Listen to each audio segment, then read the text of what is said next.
Bonjour, bonjour à tous, bonjour à toutes. Dans le cadre de notre e-learning de ce matin, nous allons parler de fiscalité. Nous allons aborder la question des charges non déductibles en matière fiscale. Le choix de ce thème, je pense, est important. Pourquoi? Parce que généralement, nous nous focalisons sur les charges déductibles. Et c'est quoi une charge? Une charge, en fait, c'est cette dépense que l'on fait au sein de l'entreprise et que la loi nous permet ou pas de déduire du bénéfice en fin d'année. La déduction de ce bénéfice nous permet donc ainsi de réduire le bénéfice en lui-même, qui sera la base sur laquelle va être calculé notre impôt sur le résultat en fin d'année. Donc il est très important de maîtriser les questions de charges déductibles et non déductibles parce que cela impacte directement notre résultat, impacte directement le bénéfice que nous allons déclarer aux impôts en fin d'année. Donc je me penche sur quelques charges non déductibles. Pourquoi? Parce que charges non déductibles voudrait dire, n'étant pas des charges directement liées à l'exploitation ou étant des charges qui légalement doivent être rejetées parce que ne respectant pas certaines clauses, finalement vont être greffées à nouveau sur votre bénéfice et sera donc intégré dans la base de calcul de votre impôt sur le revenu en fin d'année. Et voilà comment ne pas maîtriser ce type de charge vous amène finalement à payer plus d'impôts. La première charge non déductible dont nous allons traiter, on va parler des dépenses locatives. Alors, la loi est claire, toute dépense locative qui n'est pas directement liée ou affectée à l'exploitation de l'entreprise ne peut être déductible.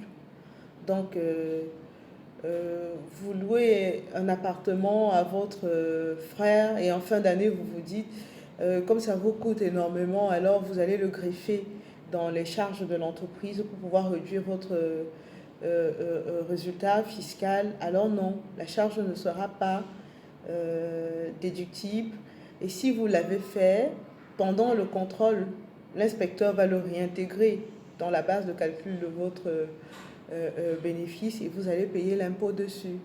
De même, si les charges locatives sont exagérées, parce que parfois on se dit, voilà, c'est un immeuble qui normalement pourrait être loué à 300 000 ou 400 000 le mois, mais on mettra 800 000 le mois parce qu'on voudrait justement réduire l'impôt en fin d'exercice. Eh bien, si le montant que vous avez déclaré est de loin supérieur, exagéré par rapport à la norme dans la zone, eh bien, le vérificateur, pendant qu'il sera en contrôle chez vous, va le réintégrer dans le résultat et vous payerez l'impôt.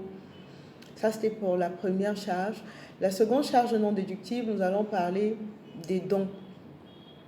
La loi est claire également sur ce point. Si une entreprise vous contacte pour un don, ça peut être un don pour une activité philanthropique, ça peut être un club de sport, ça peut être un club d'éducation, un club éducatif qui vous contacte pour un don à leur association.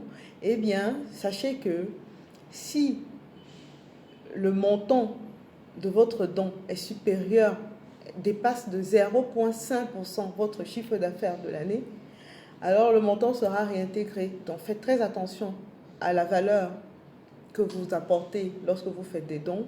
Il y a quand même des exceptions à cela. Si vous faites par exemple un don pour l'achat des... je vais prendre un exemple. Là. Vous faites un don pour tout ce qu'il y a comme antirétroviraux pour le VIH.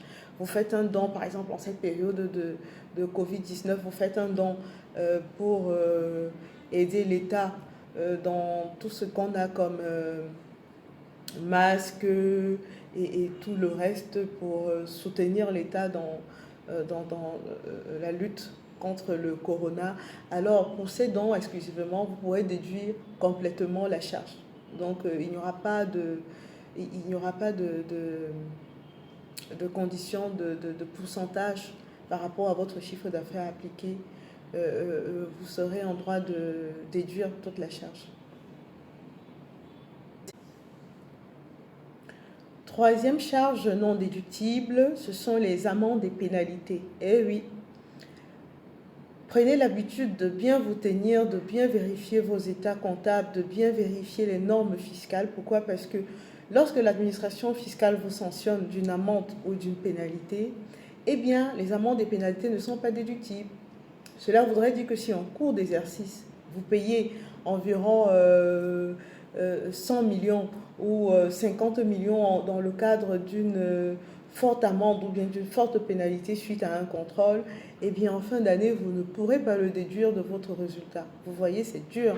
Donc il est très important de le savoir et ainsi mettre l'accent sur l'anticipation, mettre l'accent sur la cartographie des risques pour éviter d'être sanctionné lorsque l'État vous contrôle. Voilà un peu, là c'est on était je crois, c'est la troisième charge, oui, on était à la troisième charge déductible. Alors on passe à la quatrième.